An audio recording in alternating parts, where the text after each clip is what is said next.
आप देख रहे हैं एनडीटीवी इंडिया पर हमारा एक कार्यक्रम बोले बिहार, और बोले बिहार में एक बार फिर हम हाजिर हैं आपके सामने।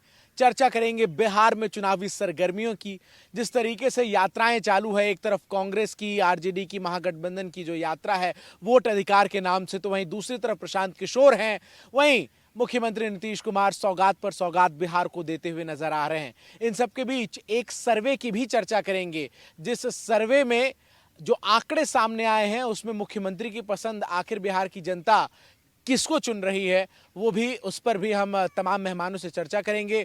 मेरे साथ हर बार की तरह इस बार भी हमारे तमाम पैनलिस्ट तो मौजूद हैं ही, लेकिन साथ ही एक खास मेहमान भी है। हमारे साथ नेशनल सेक्रेटरी ऋतुराज सिन्हा जी हैं, जो कि बिहार से ही आते हैं। बहुत बहुत स्वागत है ऋतुराज जी आपका एनडीटीवी पर। धन्यवाद। और मेरे साथ हैं मनोरंजन भारती उर्फ बाबा, मेरे साथ है हिमांशु शेखर सर, और प्रशांत सर हैं मेरे साथ हर बार की तरह। सबसे पहले बाबा, आप ही के हाथ में माइक है, इसलिए आपसे शुरू कर रहा हूं। यात्राओं का दौर बिहार में चल रहा है। प्रशांत किशोर 2 साल से यात्रा कर रहे हैं, एक वोट अधिकार यात्रा चली है। किस तरीके से इस वोट अधिकार यात्रा में आप भी अब बिहार जाने वाले हैं, क्या प्लान है आपका?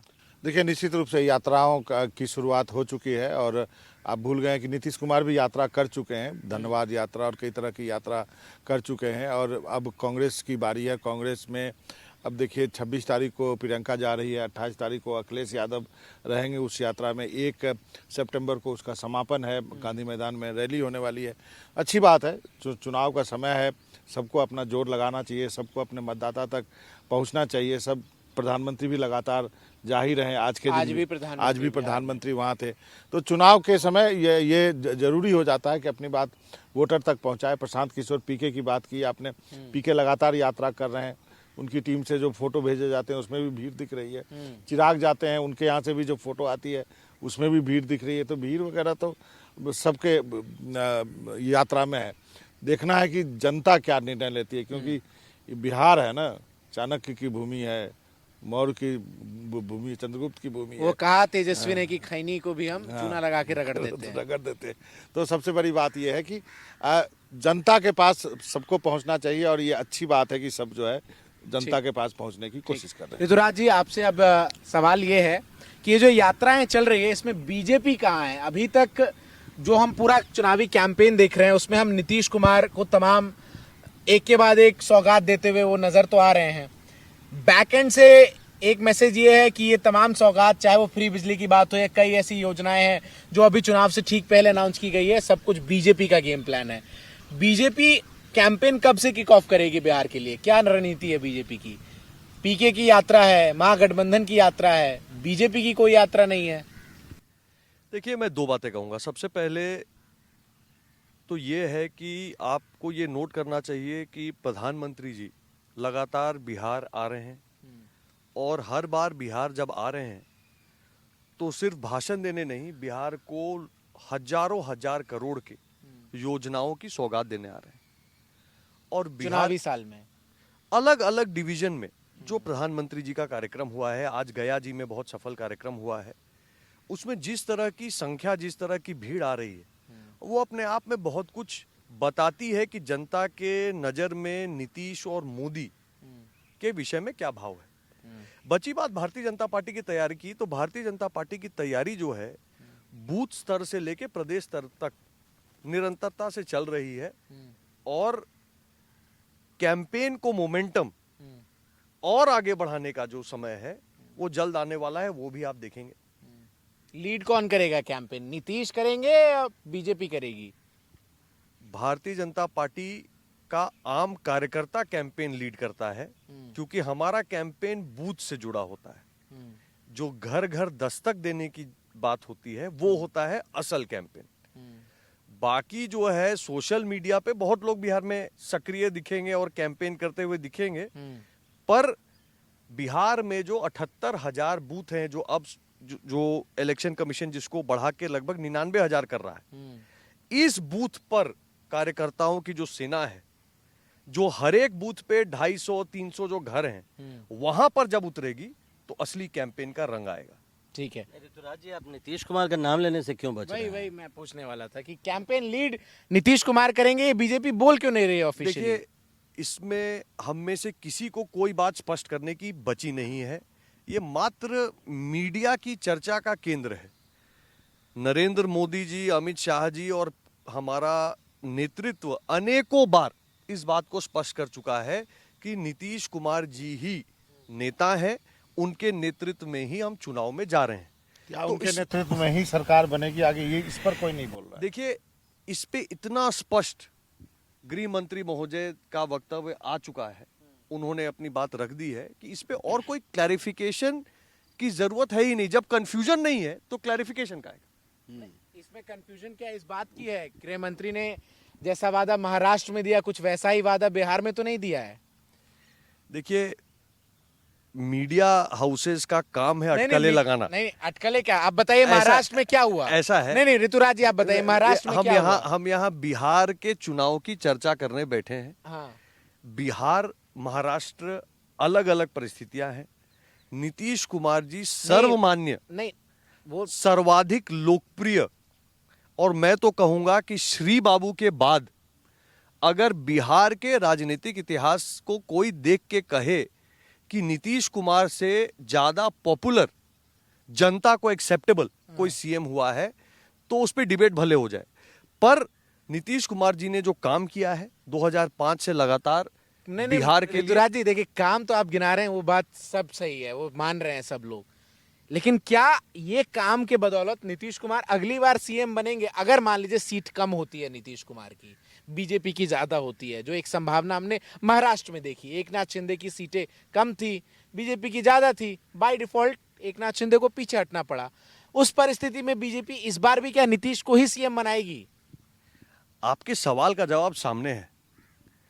20 का रिजल्ट उठा के देखिए, नीतीश कुमार जी को मात्र 40-44 सीटें कुछ आने के बाद भी, भारतीय जनता पार्टी से आधी सीट आने के बाद भी, बिहार की जनता के मन की आवाज को सुनते हुए माननीय प्रधानमंत्री जी ने उनको निवेदन किया और उन्होंने मुख्यमंत्री की बागडोर संभाली।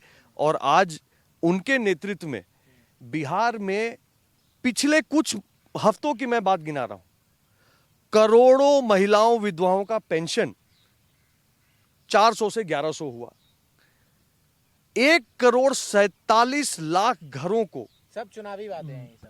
बिजली मुफ्त हो गई भाई साहब। जीरो बिल गया है। हम बिजली वाले पे करेंगे तो डिस्कस। ऐसा है कि ये वादे, हम वादे नहीं कर रहे, नहीं, ये बिजली वाले ये जो है ये कार्रवाई हो रही है, नहीं, काम हो रहा है। बिल्कुल सही है, और आप गलियों में जाके पूछिए, कस्बों में जाके पूछिए, गांवों में जाके पूछिए, जनता बताएगी कि बोलने वाले कौन है और करने वाले कौन नहीं, है। लेकिन शक हम लोग को दिल्ली में हम लोग डिस्कस कर रहे हैं ये चीज, शक इसलिए होता है दिल्ली में बैठकर कि आखिरी 6 महीनों में इतनी चीजें आप देखिए। जो डोमिसाइल वाली बात थी उसको तो लगभग मना कर दिया गया था, जो जिस पर आंदोलन भी हो रहा था, लेकिन उस पर भी आखिरी में वो बात मान ली गई। तो ऐसा क्या प्रेशर है कि 6 महीने, आखिरी 6 महीने में यही नीतीश देखिए, बिहार, एक मिनट ऐसा है, ऋतुराज जी, ऐसा- यही नीतीश ऐसा- मैं- बिहार विधानसभा में पिछले सत्र के दौरान ये फ्रीबीज का खंडन करते थे, मुफ्त बिजली मना करते थे कि हमेशा से ऐसा तो सस्ती बिजली मुफ्त। ऐसा है, आज भी नीतीश कुमार जी की बात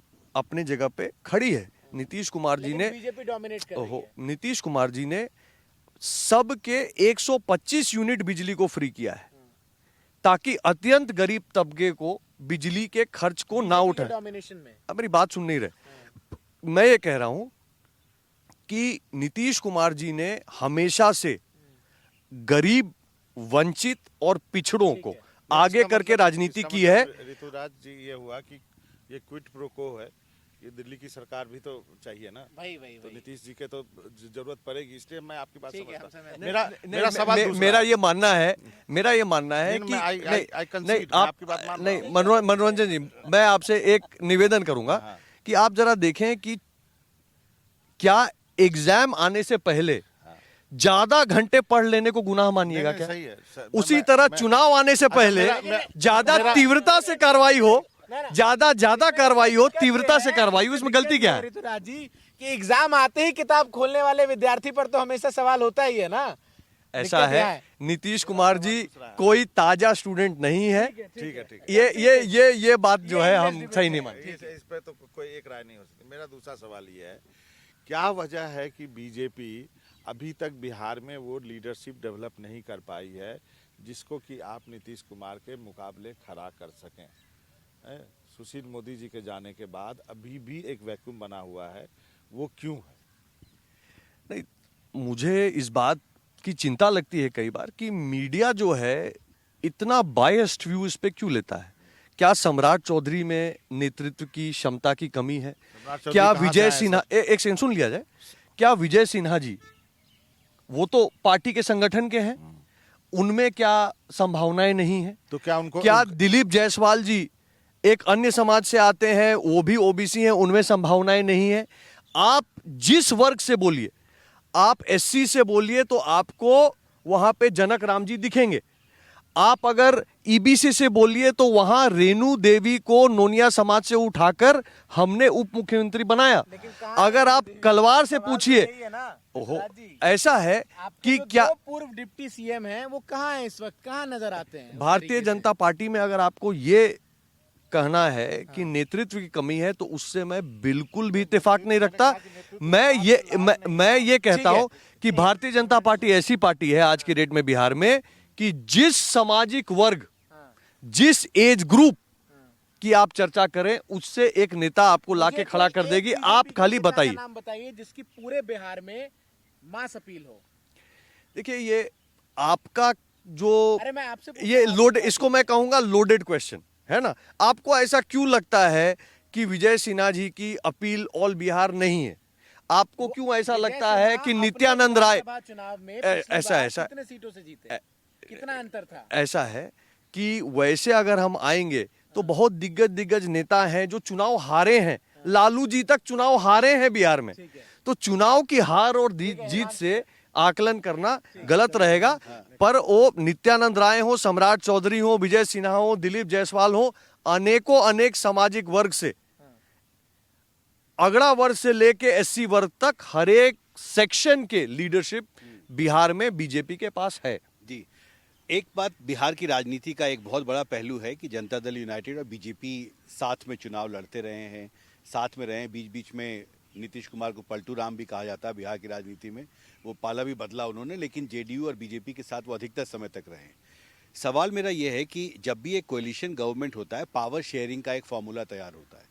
कई जगह हमने देखा है कि रोटेशनल सीएम होना चाहिए पद, क्योंकि आपको पावर शेयर करना है। पर यहाँ पर ऐसा हो रहा है कि आपने खुद कहा कि बीजेपी 2020 में लगभग दोगुना ज़्यादा सीटें बीजेपी के पास आई, लेकिन बीजेपी पावर शेयर करने के इस सिद्धांत में, जो कि एक कोलिशन पॉलिटिक्स का एक बहुत ही महत्वपूर्ण पहलू रहा है, इसको आप इन्फोर्स क्यों नहीं करते? क्यों हर बार नीतीश कुमार को ही मुख्यमंत्री होना है?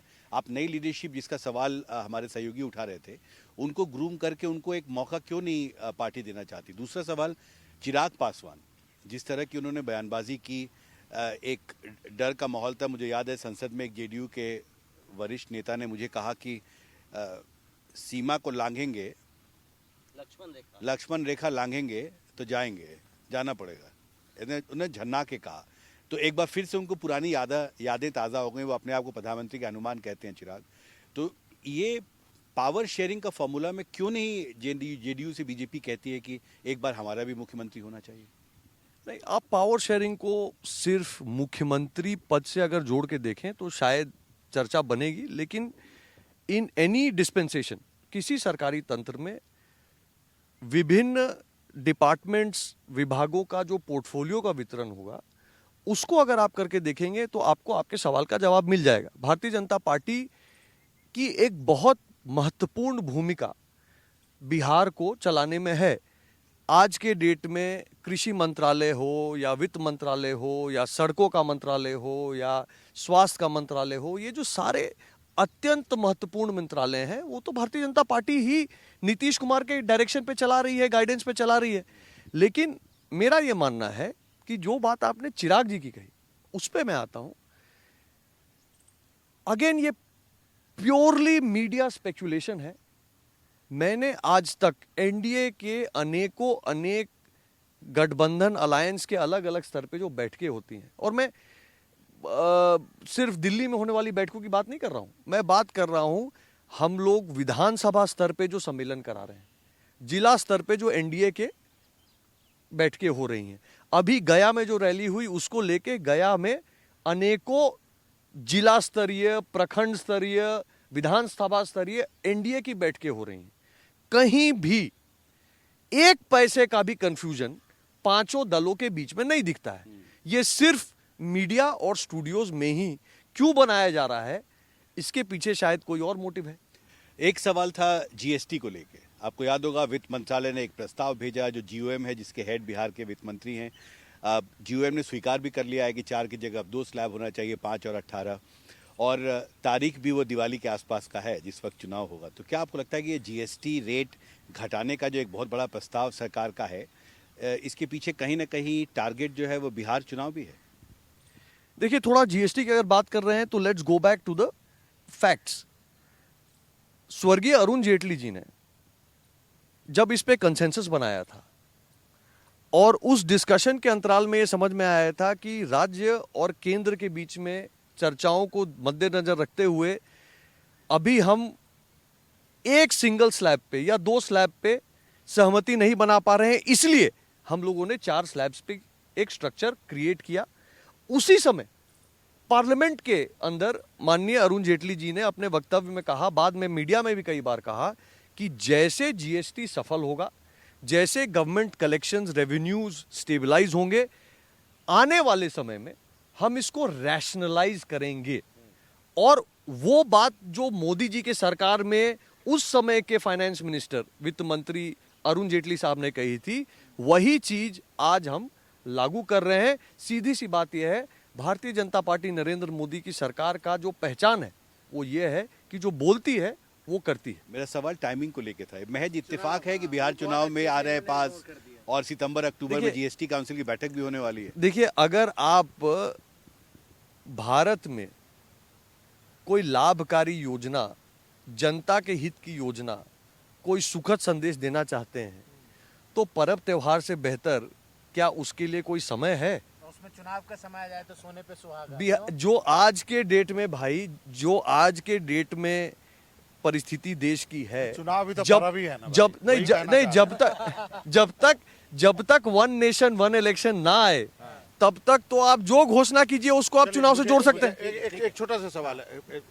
चिराग जो इतना बातें कर रहे हैं, उन्होंने एक बयान दिया कि मैं यहाँ के एनडीए में शामिल हूँ, बिहार के एनडीए में शामिल नहीं हूँ, और जो कानून व्यवस्था है तो मैं उसका जो हालत है उस पर तो मैं बोलूँगा। क्या वो अपनी सीट बार्गेनिंग के लिए ये सब कर रहे हैं? देखिए, मेरा मानना है कि चिराग जी एक सुलझे हुए राजनेता है। चिराग जी एक इंडिपेंडेंट व्यू मुद्दों पे रखते हैं। मैंने जितना उनको जाना और समझा है, एक फ्री स्पीकर आदमी है। और मुझे लगता है कि बिहार के हर एक युवा की यही अपेक्षा है कि उसका राजनेता अगर कुछ गलत हो तो उस पर टिप्पणी करे। तो अगर हमारे यहाँ पुलिस की कार्रवाई, कानून व्यवस्था को बरकरार रखने में पुलिस की कार्रवाई में कमी हुई है, तो चिराग जी ने उस पर टिप्पणी की है और तत्काल उस पर फिर कार्रवाई भी हुई है। मुझे नहीं लगता कि इसको गठबंधन के सर्वाइवल या उसके टूट या उसमें दरार के रूप से देखना चाहिए। बार्गेनिंग के लिए, अधिक सीट पाने नहीं, देखिए ऐसा है, चिराग जी आज के डेट में उनका ऑलरेडी 100% स्ट्राइक रेट लोकसभा चुनाव में रहा है। जितनी सीटें लड़े उतनी सीटें जीते। वो तो मांझी जी भी कहते हैं कि हम एक लड़े एक जीते। हाँ, उनका भी नहीं, 100%। चिराग जी उनसे ऐसा है कि चिराग जी लोकसभा के आधार पर उन्होंने जितनी सीटें लड़ी उतनी जीती। उसके आधार पर पिछले 20 के चुनाव में भी, उसके पहले के चुनाव में भी वो किन सीटों पे लड़ते रहे हैं, कहाँ उनके सिंबल का प्रभाव अधिक है, ये हर एक बिहार की राजनीति समझने वाला जानता है। चिराग जी वहीं टिकट मांगेंगे कितनी जहां पे, देखिए संख्या ऐसे तय नहीं होती है, चर्चा तो जिलावार होती है और जिलावार ही होनी चाहिए कि इस जिले में सबसे उपयुक्त कौन से सामाजिक वर्ग से चुनाव लड़ना चाहिए, कौन से सिंबल से चुनाव लड़ना चाहिए। उसमें अगर चिराग जी का सबसे उपयुक्त सिंबल और उनके यहाँ कोई नेता होगा जो सबसे उपयुक्त होगा आरा जिला में, चाहे सीमांचल के किसी जिला में, तो उनको आगे किया जाएगा। जहां पे सबसे ज्यादा विनिबिलिटी जिस भी एनडीए फॉर्मेशन के दल के और उसके प्रत्याशी की होगी उसको आगे किया जाएगा। ठीक है। इसमें कोई बार्गेनिंग संख्या के आधार पर नहीं होती है, ये गलतफहमी है। ठीक है, ठीक है। मैं मैंने चूंकि अलायंस की बात हो रही है चिराग पासवान पे, अब तो काफ़ी सवाल हो गया। मुझे ये बताइए कि आप लोग 5 पार्टियां हैं अभी, क्या हम ये मान लें कि ये फाइनल आप लोगों का कोalition है, या और भी कुछ लोगों की दरकार है, या आपको सामाजिक समीकरण का जो आप लोगों का जो भी चेस बोर्ड बोले हैं वो सारा कुछ सेट हो गया है, या अभी हम लोग उम्मीद करें कि कई बार चर्चा होती है बहुत लोगों की, मुकेश सहनी की चर्चा VIP होती की है, अब तो हम और भी चर्चा सुन रहे हैं, वो सब बात की बात है, लेकिन क्या आप लोगों का आप किस नए नाम की चर्चा सुन रहे नहीं नहीं और किसी की दरकार है आपको, या हो गया सब सेट हो गया? ऐसा है, 5 पार्टियों को मिला के जो एनडीए गठबंधन अभी बिहार में है वो पूरी तरह से सक्षम है इस चुनाव में बढ़त लेने के लिए, परंतु हमारा स्टेटेड पॉलिसी है सबका साथ तभी सबका विकास। तो अगर सामने से किसी को लगता है कि उसकी पुछार, उसका सम्मान, उसकी प्रतिष्ठा की अनदेखी हो रही है और सामने से आता है, तो तब की तब देखी जाएगी। तब तो सीधा सवाल ये बनता है कि तब तो मतलब अगर मुकेश सहनी उधर से खुश नहीं होते और इधर आपको अप्रोच करते हैं तो इधर तो दरवाजा खुला हुआ है बिल्कुल। मैं देखिए, मुकेश सहनी के नाम से पूछ रहा हूं। राजनीति में कभी भी कोई दरवाजा या खिड़की स्थायी रूप से बंद नहीं होती है। वो तो नीतीश कुमार भी एक खिड़की खोल के हमेशा रखते हैं। समय काल परिस्थिति देखते हुए हाँ। चुनाव में कोई भी स्कोप छोड़ने का सवाल नहीं उठता है। हम चुनाव लड़ रहे हैं, इधर वाले पर 5 में से सुन कोई लिया उधर भी जा जाए, सकता सुन लिया जाए, हाँ। हम चुनाव लड़ रहे हैं प्रचंड बहुमत से एनडीए की सरकार बनाने के लिए, हाँ। और जैसे समय काल परिस्थिति की जरूरत लगेगी, अगर बिहार के हित में कोई निर्णय लेना होगा तो उसमें एनडीए कभी पीछे नहीं हटेगा। ठीक है, मैं हिमांशु सर आपसे अब एक चीज जानना चाह रहा हूं, एक बार अगर आप माइक पास कर दें। हिमांशु सर, पार्लियामेंट का पूरा सेशन खत्म हुआ, पूरा सेशन जो है वो एसआईआर के भेंट चढ़ गया, कोई चर्चा नहीं हुई, बिल्स पास हुए लेकिन उस पर उस तरीके से चर्चा नहीं हुई। अब है बिहार के चुनाव, उससे पहले जीएसटी का ये फैसला और नीतीश बैक टू बैक जिस तरीके से तमाम फैसले ले रहे हैं, क्या जिस समझ आया आपको इस पूरे पार्लियामेंट सेशन से बिहार के चुनाव को लेकर, क्या रणनीति बीजेपी और एनडीए अलायंस की आपको नजर आ रही है उस लिहाज से, जब इस एसआईआर के मुद्दे को लेकर अब महागठबंधन ग्राउंड जीरो पर उतर चुका है? बहुत महत्वपूर्ण सवाल आपने पूछा, और मैं कई बार सोच रहा था इस पूरे सत्र के दौरान कि कहीं बिहार में जो चुनाव होने वाले हैं उसका चुनावी अभियान कहीं संसद में तो नहीं चलाया जा रहा है। क्योंकि देखिए, जब भारत के संसद में इस तरह से, मुझे याद है 21 सीटिंग थी इस मानसून सत्र के दौरान, और 20 दिन संसद परिसर में प्रदर्शन हुआ, दोनों सदनों में प्रदर्शन हुआ। दूसरी महत्वपूर्ण बात यह है कि एसआईआर एक ऐसा मुद्दा हो गया है जिससे कि अधिकतर विपक्षी दल के जो नेता थे और सांसद हैं वो डरे हुए हैं। उनको लगता है आज बिहार तो शुरुआत है, जो बात चुनाव आयोग की तरफ से भी कही गई है, पूरे देश में यह प्रक्रिया होना है, तो कल को बंगाल में चुनाव होंगे तो वहाँ भी एसआईआर होगा, उत्तर प्रदेश में होगा तो वहाँ भी एसआईआर होगा। तो ये एक ऐसा इशू है जिसने विपक्ष को जोड़ा, बाइंड किया है। और आप देखिए, अखिलेश यादव यात्रा में भाग लेने गए हैं, और ये जो पूरी यात्रा है, अब संसद से अब ये लड़ाई विपक्ष का ये की रणनीति दिखाई देती है कि एकजुट होकर सड़क पर उतरने की है।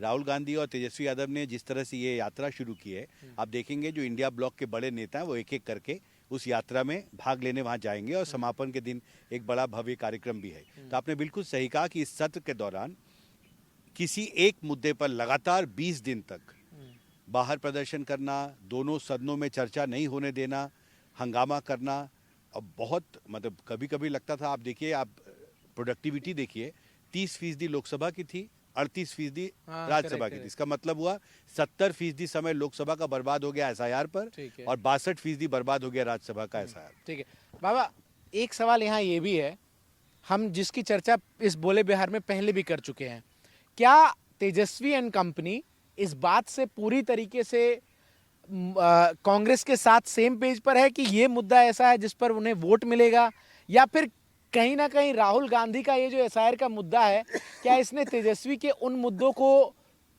दबा दिया है जिसकी वो बात बार बार करते रहे हैं पूरे चुनाव के अभी 2-3 महीने पहले तक?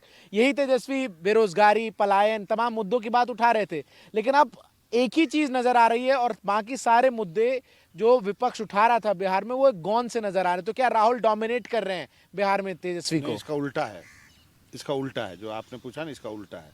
तेजस्वी डोमिनेट कर रहे हैं इस मामले में। समझाइए कैसे? हुआ क्या कि जब इंडिया वालों के, प्रशांत को भी आइडिया है इस खबर की, इंडिया ब्लॉक की मीटिंग जब हुई थी, जब वर्चुअल मीटिंग हुई थी। अच्छा, उसके पहले एक चीज़ बता देता हूँ पार्लियामेंट पे। किरण रिजिजू ने कल प्रेस कॉन्फ्रेंस किया, मैं था उसमें एक बहुत अच्छी बात कही, एक लाइन की। उन्होंने कहा कि ये पार्लियामेंट सेशन हमारे लिए सबसे अच्छा रहा।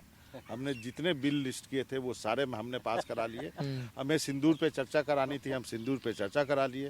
हमें शुभांगु शुक्ला पर डिस्कशन कराना था, वो करा लिए। नुकसान जो है विपक्ष का हुआ है, उनके सांसद जो है वो अपने मुद्दे नहीं उठा पाए अपार्ट फ्रॉम दैट। तो ये सरकार का मानना है। जहाँ तक मेरी जानकारी है कि जो वर्चुअल मीटिंग हुई थी, प्रशांत अच्छे से बताएंगे आपको, उसमें ये इसमें ये कहा गया था कि भाई ये मुद्दा को छोड़ना नहीं है संसद। तेजस्वी ने जोर दिया। जी हाँ, ये जोर दिया गया था, इसलिए ये मुद्दा अंतिम दिन तक जो है वो इंडिया अलायंस ने नहीं छोड़ा। ठीक है। अब इसमें कहिए कि इंडिया अलायंस को साथ मिला आपको तृणमूल कांग्रेस का, क्योंकि वो छिटक जाती थी अलग अलग चीज पर, और डीएमके का भी। दोनों राज्यों में चुनाव है क्योंकि अगले उनका साल। है कि आने वाले दिनों में हमारे राज्यों में भी होगा, क्योंकि टीएमसी के लोग तो ये यहाँ तक कहते सुनाई दिए अंदर आप कि बिहार तो बहाना है, असली निशाना बंगाल है।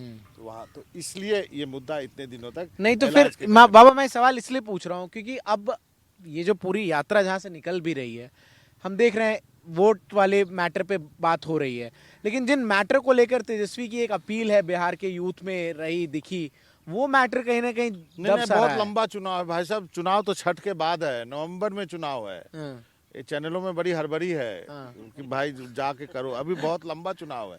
अभी जो है बहुत दिनों तक चलेगा। मतलब ये तो शुरुआत है। ये वोट कैचिंग मुद्दा है या नहीं, फिर मैं सवाल नहीं कर सकता। रहा हूं। वोट कैचिंग मुद्दा है या नहीं है ये हम और आप तय नहीं करेंगे।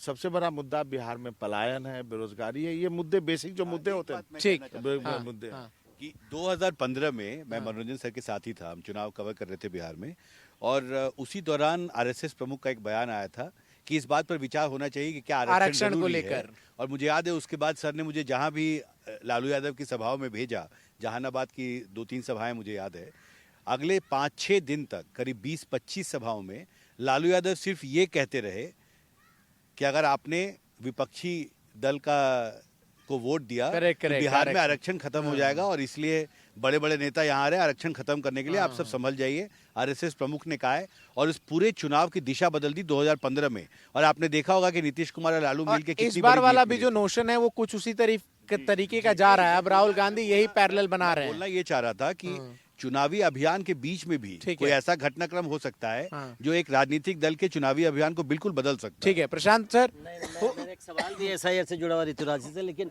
मुझे ऐसा लगता है मुझे एक चीज है, who is the brain behind this vote अधिकार यात्रा?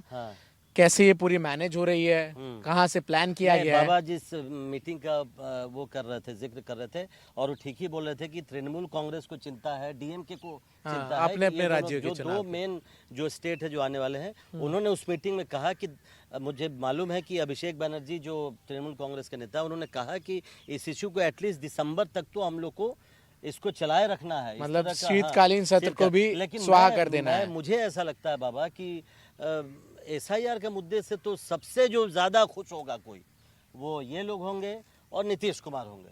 आपके जितनी मुद्दे थे, आप लोग लॉ एंड ऑर्डर इतना विपक्ष उठा रहा था, उसकी कोई चर्चा ही नहीं हो रही। जाति जनगणना इतना राहुल गांधी 2 साल से लगता है, उसके अलावा कुछ खत्म। और इस एसआईआर पर नीतीश कुमार की चुप्पी, पलायन, और इसकी बात ऋतुराज जी की पार्टी ही कर रही है। आज मैं सुन रहा था प्रधानमंत्री कर रहे थे कि पलायन बड़ा मुद्दा है। तो एसआईआर पे ऐसा तो नहीं है बाबा कि पूरा मुद्दा जो है विपक्ष ने अपना छोड़ के ऐसा, क्योंकि देखिए तेज प्रताप यादव अभी कुछ यही मैं सवाल पूछ रहा था, लेकिन उनका ये कहना मुझे कई बार जंचता है। उनका ये कहना है कि भाई असल मुद्दों पर करेक्ट यही मैं कह रहा था, ये जो एक नोशन बनता दिख रहा है। लेकिन मैं अपनी ही बात को काटूंगा एक सवाल से, ऋतुराज सिन्हा से मैं पूछूंगा, ये बताइए कि आप लोग क्या काउंटर कर पा रहे हैं ये जो नैरेटिव राहुल गांधी तेजस्वी यादव बना रहे हैं? ऐसा लगता है कि आप लोग मतलब सोशल मीडिया में तो दिख रहे हैं, लेकिन इसको क्या आप लोग काउंटर कर पाइएगा? आप लोग कहते हैं कि नहीं वो झूठ फैला रहे, चलिए मान गए, लेकिन अगर झूठ फैलाते हैं और उससे कुछ लोग प्रभावित होते हैं तो आपको तो नुकसान होगा। दीजिएगा एक छोटा सा चीज साथ में बोलता हूं कि लोकसभा चुनाव को भी याद करिए, संविधान बचाओ जो एक मुद्दा बनाया था विपक्ष ने, उसका बहुत सारे राज्यों, विशेषकर महाराष्ट्र में मुझे याद है रूलिंग पार्टी के ही बीजेपी के बड़े नेता बोलते थे इसका बहुत असर हुआ है ज़मीन पर। तो ऐसा तो नहीं है कि हम बिलिटिल करने की कोशिश कर रहे हैं इस मुद्दे को। देखिए, थोड़ा सा इसको हम समझ लेते हैं, थोड़ा समय मुझे लगेगा। हाँ, बिहार की जनता का पॉलिटिकल अंडरस्टैंडिंग अंडर एस्टिमेट नहीं करना चाहिए, कभी नहीं। है ना। जो 13 करोड़ जनता है, 8 crore common man, common Bihari विशेष कॉमन बिहारी।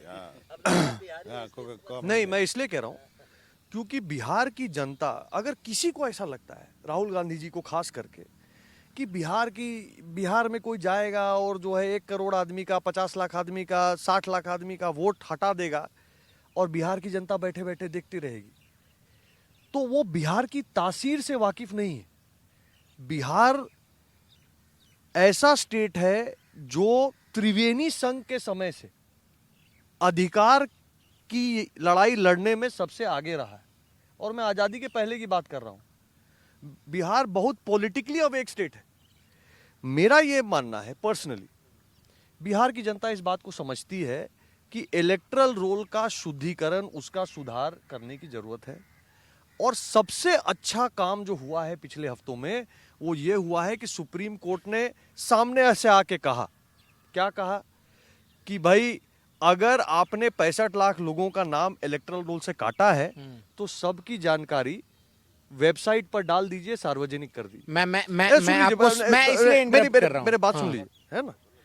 अब जो इलेक्शन कमीशन ने डाटा अपलोड किया ओपन डोमेन में, उसमें कारण दिया हुआ है कि कौन डेथ के कारण, कौन घर उसका अब नहीं मिल रहा है, कोई रिश्तेदार घर गोतिया नहीं मिल रहा है उसके कारण, किसने डुप्लीकेट 1 से अधिक वोटर कार्ड बना हुआ है उसके कारण।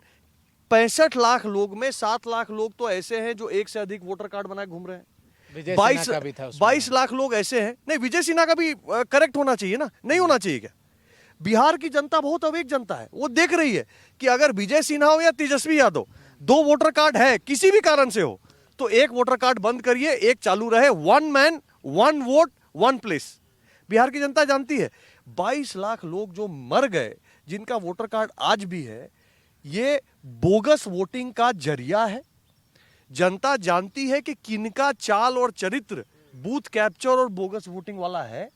जनता चाहती है कि ये अगर जिंदा है तो सामने आ जाए, नहीं है तो वोट कट जाए।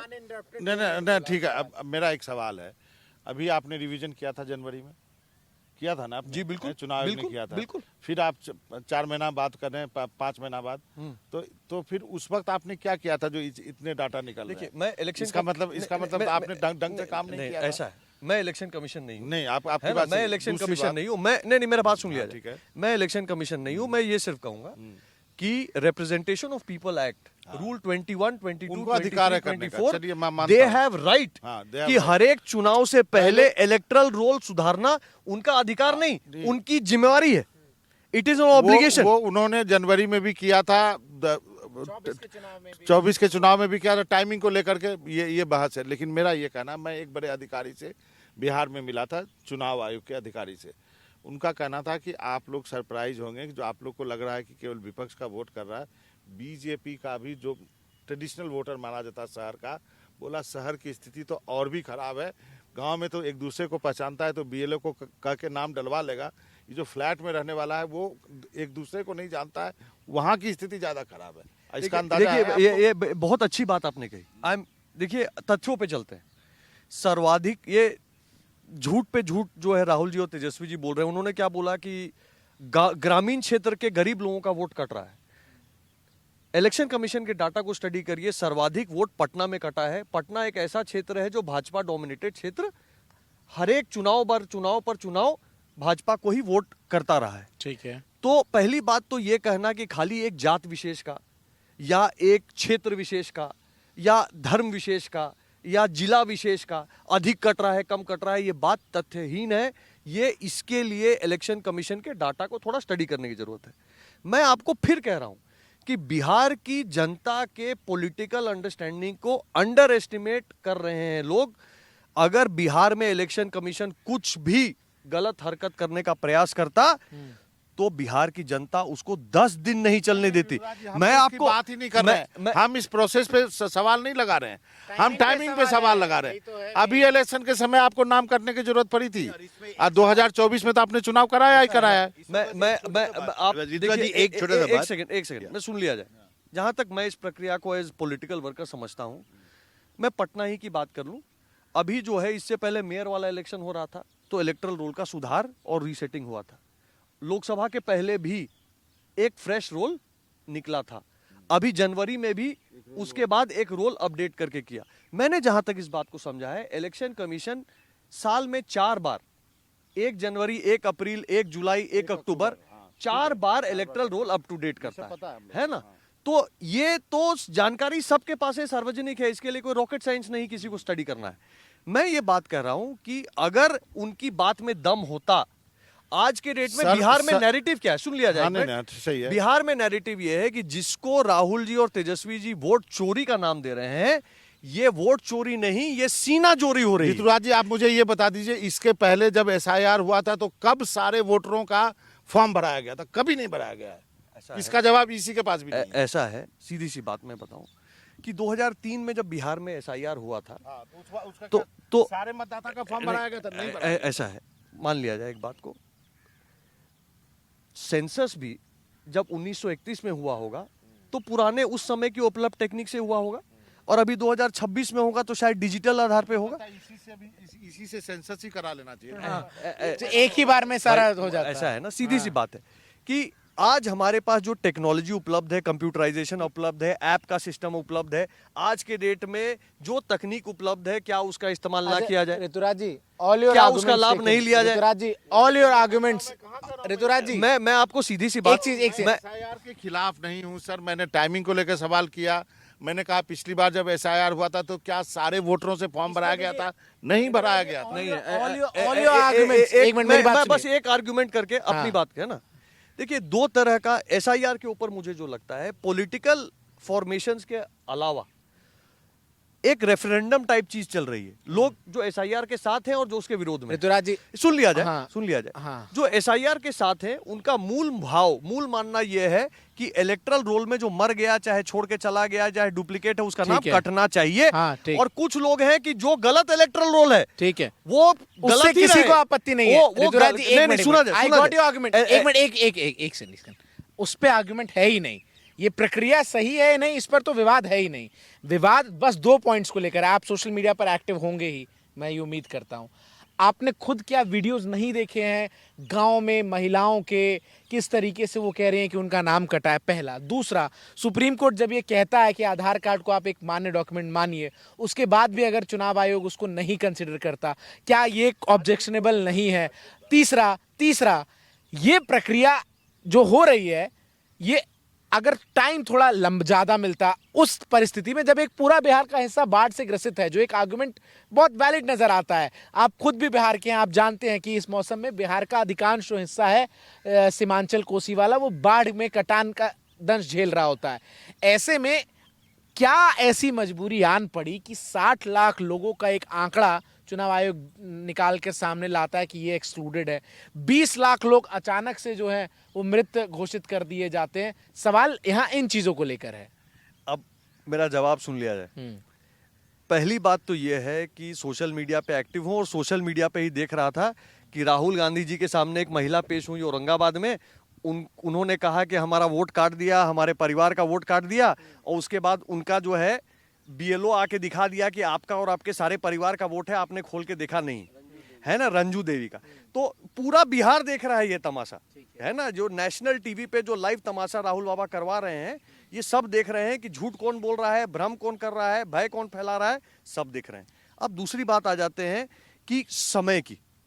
मैं एक थोड़ा लॉजिकल सवाल आपसे पूछता हूं, और इसको थोड़ा आपके दर्शकों तक पहुंचना जरूरी है। SIR की प्रक्रिया या वोट शुद्धिकरण की प्रक्रिया चला कौन रहा है? इलेक्शन कमीशन दिल्ली का नहीं चला रहा है, बूथ लेवल ऑफिसर चला रहा है, BLO जिसको कहते हैं। एक बूथ पे वोट कितना है भाई साहब? 1000 से 1200। 1000 से 1200 वोट मतलब कितना घर हुआ? 250 से 300 घर हुआ। क्या एक BLO 3 से 4 महीने के पीरियड में 250 घर जाकर उसमें कौन मर गया उसकी जानकारी नहीं ला सकता है, कौन पलायन कर गया उसकी जानकारी नहीं ला सकता है। एक बीएलओ 250 घर पे नहीं गया होगा, और मान लीजिए बीएलओ ने कुछ उसमें गलती कर दी, उसके ऊपर सुपरवाइजर यारो बैठा है देखने के लिए, अपील का फोरम दिया हुआ है कि आपत्ति के लिए फॉर्म 6, फॉर्म 7, फॉर्म 8 दिया हुआ है। आप मुझे एक सवाल का जवाब खुद दीजिए। राहुल बाबा अभी 7 दिन से घूम रहे हैं बिहार में, तेजस्वी जी भी साथ साथ घूम रहे हैं। सबको पता है मनोरंजन जी कि यह समय बिहार में इलेक्टरल रोल पे आपत्ति दर्ज करने का है। 31 अगस्त तक फॉर्म 7 के प्रयोग से अगर गलत डिलीशन किसी का हुआ है, कोई जिंदा आदमी को मृत बता दिया गया है, कोई रहने वाले आदमी को पलायन करता हुआ बता दिया गया है, तो ऑब्जेक्शन करने का समय कब है?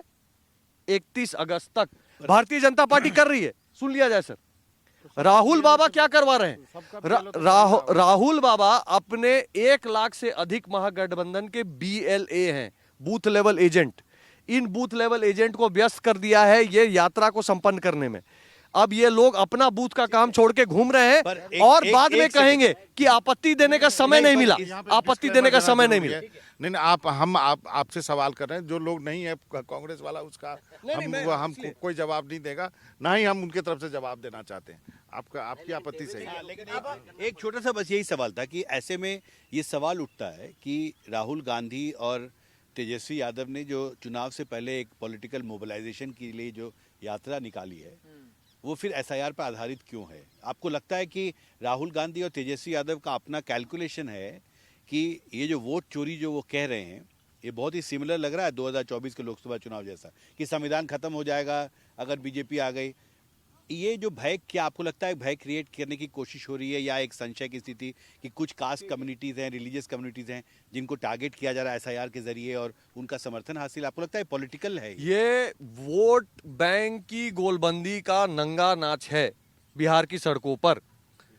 देखिए, जब सड़क पे उतरकर राहुल जी बोल रहे हैं कि आपका वोट ले लेगा, फिर आपका राशन कार्ड ले लेगा, फिर आपका पेंशन ले लेगा, फिर आपका नागरिकता ले लेगा। राहुल गांधी जी एक पढ़े लिखे आदमी हैं, संसद में लंबे समय से हैं, उनको पता है कि वोटर कार्ड का नागरिकता से कोई लेना देना नहीं है। ठीक है। क्या वो झूठ नहीं बोल रहे हैं? ये झूठ बोल रहे हैं ना। सीधी सी बात है कि ये बोलने के बावजूद जनता उनका साथ नहीं दे रही है। ये क्यों बोल रहे हैं? ठीक है, कि उनको एक सामाजिक वर्ग को डराना है। लालू यादव जी का ओरिजिनल मॉडल है, आरक्षण हटा लेगा, गोल बंद हो जाओ। अबरी बार है वोट काट देगा, गोल बंद हो जाओ। भय पैदा करना और गोलबंदी करना। काउंटर क्या है बीजेपी के पास? मैं जो पूछ रहा हम एसआईआर पे इतना ठीक है, अब आइए बीजेपी पे बात करते हैं। और ठीक है, ये एसआईआर पर पक्ष हमने रख लिया, जैसे बिहार में हो रहा है वैसे भाई ठीक है, इनको ये तो कह रहे हैं कि बढ़िया। चलिए अब जरा दूसरे सेक्शन पर आते हैं। इससे पहले कि हम चर्चा को कंक्लूड करेंगे, बात करेंगे हम एक सी वोटर के सर्वे की, उसमें कुछ आंकड़े सामने आए हैं, उन पर बात करते हैं। सबसे पहले आंकड़ों में 4 चेहरे हैं, मैं 4 चेहरों का नाम लेता हूं। प्रशांत किशोर हैं, चिराग पासवान है, नीतीश कुमार है, तेजस्वी यादव है। बीजेपी की तरफ से किसका चेहरा है? ये जो एनडीए की तरफ से हाँ, नीतीश कुमार का चेहरा है, जो सर्वाधिक लोकप्रिय नेता बिहार नहीं, के मैं आपको रिफ्रेश करता हूं। एक सर्वे है जिसमें बिहार के राज्यों की पसंदीदा मुख्यमंत्रियों का चुनाव आया है अभी तक। सी वोटर ने यह सर्वे किया है।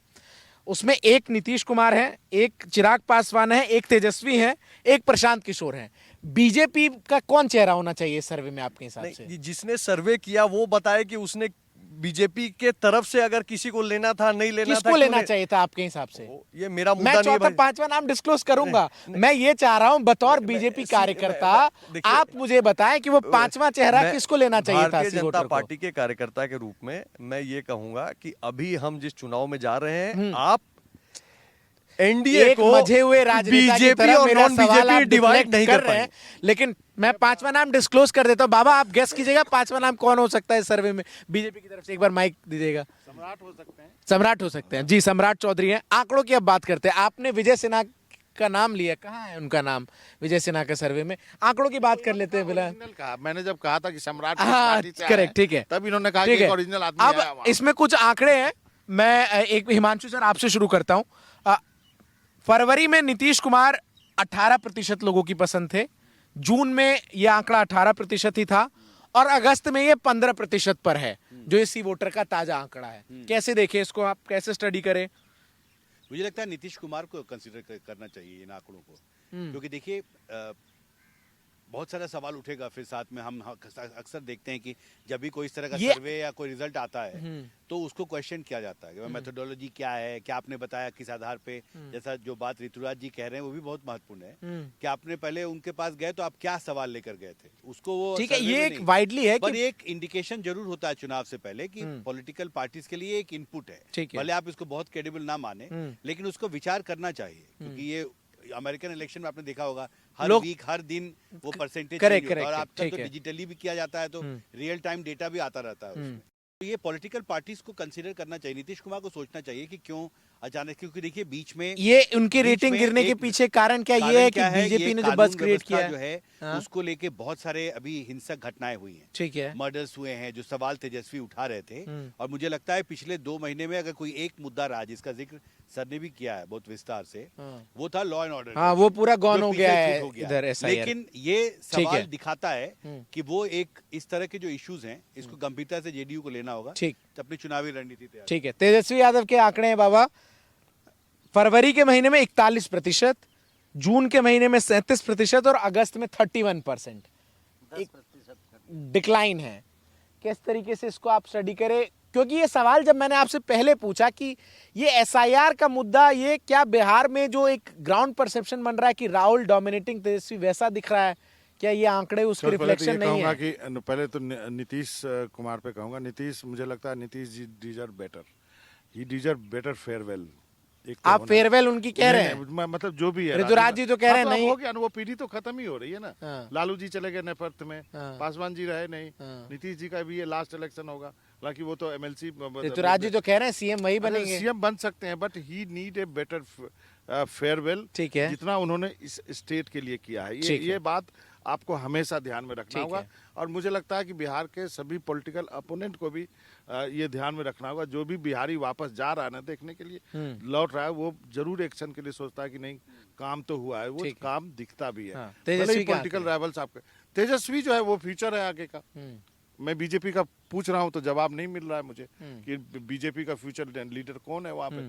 लेकिन तेजस्वी तो कुछ भी नहीं करेगा तो लीडर ऑफ अपोजिशन तो रहेगा ना भाई, लाल बत्ती तो रहेगा ना, कैबिनेट रैंक तो रहेगा ना जी।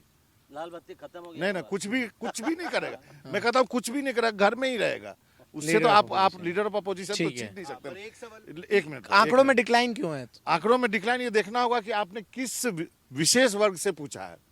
यहाँ पे मैं जाति वर्ग नहीं बोल रहा हूँ, ओके, ये जो सर्वे आपने किया है वो किस एरिया में किया है, ठीक है। ये सर्वे उसी पर डिपेंड कर रहा है। और एक और उभरता हुआ नाम है होगा उसमें, है पीके का। हाँ, उनके आंकड़े मैं देता हूँ, पीके का इंटरव्यू किया था मैंने 1 महीना पहले, अभी जा रहा हूँ तो फिर करूँगा। बढ़ रहे हैं। वो बढ़ेंगे क्योंकि वो वैसी बात कर रहे हैं जो दिल्ली में पहले केजरीवाल करते थे, ठीक है। हैं पलायन की हिमांशु बात, सर उसकी कुछ बात। कह रहे हैं, एक सेकंड। एक सवाल ऋतुराज से इसी से जुड़ा हुआ था कि उपेंद्र कुशवाहा का वो ट्वीट याद होगा आपको, जब उन्होंने कहा उनके कि बेटे के सौंप जन्मदिन दीजिए के दिन सत्ता। किया था, जिसमें उन्होंने कहा था कि अच्छा होगा कि नीतीश जी अपने पार्टी की कमान छोड़ दें। आप कैसे देखते, देखिए चुनाव से पहले जब हर गठजोड़ जो है अपने आप को मजबूत करने की कोशिश कर रहा है, उसमें एनडीए कैंप से एक बहुत ही वरिष्ठ नेता है उपेंद्र कुशवाहा, बिहार की राजनीति में राज्यसभा के सांसद हैं, आरएलएम के अध्यक्ष हैं, वो सार्वजनिक तौर पर एक ट्वीट करके करते हैं, नीतीश कुमार से अपील करते हैं कि उन्हें अध्यक्ष पद छोड़ देना चाहिए। ठीक है, और इसमें क्या सवाल खड़ा होता है? ठीक है, और मैं आंकड़े जरा बता देता हूँ। कितना- क्या को सीट देंगे उपेंद्र कुशवाहा को, बीजेपी देगी, ये भी हाँ। मालूम है। तीन नहीं, लेकिन तीन को सीट। नहीं लेकिन नहीं, उसमें एक और भी नाम आ रहा है ना, उसका भी आप जवाब दे दीजिए उनके साथ कि नीतीश कुमार के बेटे निशांत कुमार की भी एंट्री होने की बात हो रही है। तो आप लोग कितने सहज होंगे? मेरा ये मानना है कि पहली बात यह है कि उपेंद्र कुशवाहा जी और नीतीश कुमार जी का बहुत पुराना संबंध है बिहार की राजनीति में। वो उनका मित्रवत संबंध है, कैसा संबंध है, वो कैसे उसको लेते हैं, इस पे मैं कोई टीका टिप्पणी नहीं कर सकता। निशांत जी युवा हैं, निशांत जी अच्छा बोलते हैं। अब जदयू और नीतीश कुमार जी को तय करना है क्या करना है, कैसे करना है। मैं आप लोग आपको स्वागत के एक लिए बात- तैयार हैं निशांत नहीं, के? मैं एक बात बहुत स्पष्ट कर दूं। आपने बहुत अच्छी बात पूछी कि बिहार में नेतृत्व कैसा हो। जैसा भी नेतृत्व हो बिहार में, अब जो ये भाषा है ना, तेजस्वी जी जो कह रहे हैं कि बिहार में हम खैनी और चूना रगड़ देते हैं, अब बिहार को ये खैनी और चूना के प्रदेश के छवि से मुक्ति चाहिए। नहीं, वो तो ये भी कहते हैं ये ऋतुराज जी मुक्ति कि मैं चाहिए युवा और ये हूं, मेरे बिहार- पास विजन है। वो ये भी कहते हैं ये 4 महीने में मैंने नौकरियां दिला दी, 4 लाख। खैनी और चूना का विजन हाँ। जो है बिहार को इसकी जरूरत नहीं है। और मेरे 4 लाख नौकरी और का कम से कम स्लोगन तो मैं लेके आए थे ऐसा है, मैं बस ये कहना चाहूंगा, एक तेजस्वी जी मित्र हैं, हम उम्र हैं, मैं उनको कहूंगा कि तेजस्वी जी जो भी हैं, उनका विजन जो ऐसा भी हो, जो भी तेजस्वी जी की पढ़ाई लिखाई हो, जो भी उनकी सोच हो, तेजस्वी जी के इतने गए गुजरे दिन नहीं आए हैं कि राहुल गांधी के पीछे पिछलग्गू पूंछ की तरह घूमे। आंकड़े रखता हूं, फरवरी में 8, जून में 7, अगस्त में 10%। चेहरा सम्राट चौधरी होंगे? क्यों नहीं होंगे, ओबीसी तो होगा ना। नहीं, आप मुझे बताइए ना कि भारतीय जो प्रोजेक्टेड चीजें दिख ओहो, रही हैं, आप तो मेरा सम्राट बात चौधरी लीड ऐसा करते ऐसा नजर मेरा आ रहे बात, हैं। सम्राट चौधरी जी को जब अध्यक्ष के पद से डिप्टी सीएम बनाया गया, उसके पहले सर्वे में उनका नाम भी नहीं था। इसी प्रकार के अनेकों सर्वे होते थे, नाम भी नहीं था, आ गया ना नाम। भारतीय जनता पार्टी नेता बनाने की फैक्ट्री है। यहाँ पे कार्यकर्ताओं का निर्माण होता है और कार्यकर्ता ऐसे बनते हैं जो विभिन्न प्रदेशों के मुख्यमंत्री बनते हैं। एक हटाइए दूसरा आएगा। ये भी लगता है और सम्राट चौधरी जी ने तो ये बीजेपी सम्राट चौधरी जी ने डिप्टी सीएम के तौर पर बहुत परिपक्वता से हाँ। प्रदेश को नेविगेट करने में नीतीश कुमार जी का साथ दिया। पर ये भी तो आरोप लगता है कि यही प्रशांत कुछ बीजेपी पूछना जो तमाम राज्य हैं उसमें चेहरे के तौर पर ऐसे लोगों को बिठाती है जो कि दिल्ली आला कमान की पसंद हो, उनके यस मैन हो। आपको ऐसा क्यों लगता है भाई कि सम्राट चौधरी जो 25 साल पहले एमएलए हो गए थे, पुराने राजनेता हैं, उनका कोई फैन फॉलोइंग कोई ये बिहार में नहीं है? एक सर्वे के आधार पे क्या नहीं, सम्राट बहुत अच्छे नेता हैं। आपकी भी मजबूरी है, अब तो ओबीसी लाना ही पड़ेगा आपको। बहुत अच्छे नेता हैं, वो डायनेमिक भी है, इसमें कोई दिक्कत नहीं। वो सवाल वो पूछ रहा था कि पर्ची वाला चीफ मिनिस्टर चुना जाता है ना करेक्ट। कोई। ये सवाल समझ गए लेकिन उन्होंने डिफ्लेक्ट कर दिया समय बहुत कि सम्राट जितने दिख रहे हैं क्या वही चॉइस नहीं, वो नहीं है, वो नहीं है। समय बहुत ज्यादा हो गया, लेकिन एक चीज बताइए ऋतुराज जी, भारतीय जनता पार्टी विश्व की सबसे बड़ी पार्टी हो गई, आप लोग कहते हैं भी संख्या के हिसाब से आप लोग पूरे देश में छा गए। बिहार में ऐसी क्या मजबूरी है आप लोगों की कि 20 पगडंडी के सहारे अब पिछलग्गू शब्द आपको हो सकता है ठीक नहीं लगे, डिब्बा बन के चलना पड़ रहा है। इंजन कब आप लोग क्यों बनना नहीं चाहते हैं? इंजन कब बनेंगे? आप जितना उकसाने का प्रयास कर लो, ये नहीं होने वाला है। अब आप मेरी बात सुन। अच्छा, ऑन अ सीरियस नोट, मैं एक सीरियस नोट पे नहीं, मेरा बात ऑन अ सीरियस नोट, ऐसा है कि बिहार लोहिया की राजनीति के पृष्ठभूमि में देखना पड़ेगा, है ना। लोहिया ने समाजवाद के माध्यम से बिहार की जड़ों में समान अवसर की विचार को डाला कि वो अंग्रेजी बोलने वाला हो, हिंदी बोलने वाला हो, गांव रहने वाला हो, शहर रहने वाला हो, अगड़ा हो, पिछड़ा हो, सबको समान अवसर मिले। लालू जी ने, अच्छा पहले कर्पूरी जी ने उसको सही में विजन को रियलाइज करने के लिए काम भी किया। लालू जी आए, लालू जी ने समाजवाद को जातिवाद में तब्दील कर दिया। सुनिए बाबा, पूरा सुन लीजिए, हाँ, है ना। उन्होंने इसको जातिवाद में तब्दील कर दिया। अच्छा, जातिवाद भंजाए, मंडल कमीशन के आंच में जातिवाद भंजाए। जब करप्शन का आरोप लगा तो जातिवाद से स्विच कर गए परिवारवाद में, गियर शिफ्ट कर दिया, राबड़ी जी को बना दिया। फिर उसके बाद अपना बेटा बेटी वो सब उनका चलता रहा। और अवसरवादी ऐसे हुए ये लोग, ऐसे अवसरवादी। नहीं, हम डिफ्लेक्ट नहीं कर रहे, हम आपको बता रहे हैं। हम अब आप नहीं, बिहार को समझना पड़ेगा बॉस, आप बिहारी हो, आप सब बिहारी हो। आप बिहार को समझना चाहते हो तो बिहार को ठीक से समझो, खाली तात्कालिक मत समझो। एक बात यहाँ पे कहूंगा, आप भले ही लालू यादव से आपके जितने भी वैचारिक मतभेद हो, आप लालू यादव के कंट्रीब्यूशन को आप इग्नोर नहीं कर सकते हैं। लालू यादव वो शख्स है जिसने एक खटिया पर अगड़ी जात के सामने पिछड़ी जात वाले को बैठने की हिम्मत दी। इस कंट्रीब्यूशन को आप नकार नहीं सकते, चाहे आप कितना भी बड़ा अपोनेंट क्यों ना हो। देखिए, मैं एक बहुत संवेदनशील बिहारी के रूप में आपको एक बात कह रहा हूँ। लालू जी जो हैं बहुत बड़े नेता हैं। लालू यादव जी को मुझसे सर्टिफिकेट की आवश्यकता नहीं है ना। लालू यादव जी ने उस समय की जो जरूरत थी, है ना, शायद लालू जी ने 80 के दशक की जरूरत पूरी की। पर आज 2025 के बिहार को चॉइस है कि विकसित भारत का पार्ट बनना है या लालू जी के लालटेन युग की ओर जाना है। तो वही तो बैठा है सवाल वहाँ है, पे, वही तो वो बातें तो पी के कर हम रहा है। घूम फिर के एक बार फिर से एक last will conclude from here, engine बनने की इच्छा है ही नहीं क्या बिहार बीजेपी को? भारतीय जनता पार्टी भारतीय जनता पार्टी जो है हर एक तरह से तैयार है इस चुनाव में। इसके आगे कुछ बोलने की जरूरत आज नहीं। ऋतुराज बोलना नहीं चाहते, मुझे लगता है इसी चुनाव के बाद हाँ। बिहार में भारतीय जनता पार्टी इंजन बनने। तो नवंबर तक का इंतजार करना पड़ेगा हमारे तमाम दर्शकों को ये जानने के लिए कि आज जो हमने चर्चा की है कि क्या बीजेपी इंजन बन पाएगी इन्हें बिहार में, वो वाकई सफल हो पाता है नहीं। और एक आंकड़ा मुझे लगता है रख देना चाहिए क्योंकि इनके भी बड़े फैन फॉलोअर्स हैं, बुरा मान जाएंगे। चिराग पासवान का इनकी भी रेटिंग जो है वो बढ़ी है। ये 4% से फरवरी में शुरू हुए हैं और अगस्त आते आते तक 10% में जो है वो पहुंच चुके हैं। संभावनाएं बहुत है। ऋतुराज जी कह रहे हैं हमारे साथ हैं, भाई हैं, लेकिन तेजस्वी भी कहते हैं कि भाई हमारे भाई हैं। तो कौन भाई कब किसके साथ चला जाए, ये बिहार की राजनीति में अनप्रिडिक्टेबिलिटी जो वर्ड है वो बहुत ज्यादा ही एक कंटिन्यूअस रहती है। और कौन जानता है कि क्या पता चुनाव परिणाम के बाद चाचा का फिर जो है वो मन बदले और वो भतीजे को गले लगा ले। ऐसे तमाम संभावनाएं हैं और ये बिहार की राजनीति में ही हो सकती है। और इसीलिए हर हफ्ते हम बिहार की राजनीति से जुड़ी तमाम किस्से कहानियां और चुनाव को लेकर सरगर्मियों को आपके लिए डिकोड करते रहेंगे हमारे इस कार्यक्रम बोले बिहार में। फिलहाल के लिए आप सभी का हमारे साथ जुड़ने के लिए बहुत बहुत शुक्रिया।